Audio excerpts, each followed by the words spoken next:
బేసిక్‌గా ఇష్యూని డైవర్ట్ చేయడానికి ఇవన్నీ గూడా తీసుకొనొస్తారు. యెస్. ఆల్టరేషన్ సిస్టమ్ అనేటటువంటిది అన్ని బస్సులకు ఉన్నాయి. ఇంక్లూడింగ్ ఆర్టీసీ బస్సులకు గూడా జరుగుతాయి. అయితే ఆర్టీసీ బస్సులు ఇప్పుడు వాస్తవంగా ఒక్కసారి రవాణా శాఖని ఆర్టీసీ బస్సులన్నీ చెక్ చేయమనండి. మనం బస్సులో ఎక్కే ప్రయాణికులకి తెలుస్తుంది. కిటికీ తలుపు కదలదు కొన్నిసార్లు.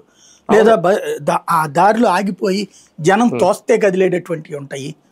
ప్లస్ మధ్యలో బ్రేక్ డౌన్ అయ్యేటటువంటివి ఉంటాయి. మరి ఆర్టీసీ బస్సుల్లో కూడా లోపాలు ఉన్నాయిగా. ఎందుకు అవ్వట్లేదు? ఎందుకు మాట్లాడట్లేదు మనం అంటే ఇక్కడ సమస్య ఏంటంటే ఫైనాన్షియల్ ఆస్పెక్ట్. వాళ్ళైనా వీళ్ళైనా సరే మెయింటెనెన్స్ ఆస్పెక్ట్. అంత వ్యవస్థ ఉన్న ఆర్టీసీకి కూడా అదే సమస్య ఎదురవుతున్నది కదా. ఏంటి అంటే ఇప్పుడు ఫర్ ఎగ్జాంపుల్ మనం బండి అయినా బైక్ అయినా ఏ వెహికల్కైనా లైఫ్ టైం అని ఇస్తారు. ఎంతకాలం దానికి ఇది అన్నది. మీరు ఇప్పుడు ఒక ఫ్రిడ్జు, ఒక ఏసీ, ఒక ఏది కొన్నా సరే గ్యారంటీ ఇస్తాడు. అంటే ఏంటి?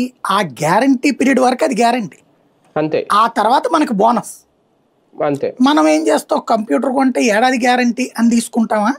అదో 10 ఏళ్ళు పనిచేస్తుందిలే అని తీసుకుంటామా? 10 ఏళ్ళు పనిచేస్తుందిలే అని తీసుకుంటాం. ఏడాది తర్వాత వాడు గ్యారంటీ ఇవ్వడు, మనం డబ్బులు కట్టుకుంటాం. గ్యారంటీ పీరియడ్ లో వాడు బిల్లు కడతాడు, అంటే వాడే డబ్బులు తీసుకోకుండా చేస్తాడు. ఇంతే సింపుల్. ఆ తర్వాత రిపేర్లు వస్తే మెకానిక్ దగ్గరికి వెళ్తాం. ఇవైనా అంతే. వీటికి కాల పరిమితి ఎప్పుడు అయిపోతాయి ఈ బస్సులన్నీ కూడా. కాల పరిమితి అయిపోయాక పారేయడానికి మన సిస్టమ్ లేదు మన దేశంలో. ఇక్కడ మనకి యూరప్ దేశాల్లో అట్లాంటివి ఉంటాయి. కాల పరిమితి ముగిసిపోయాక అవి తీసేయాలి. మనకి ఇదివరకు చూస్తే విదేశీ వెహికల్స్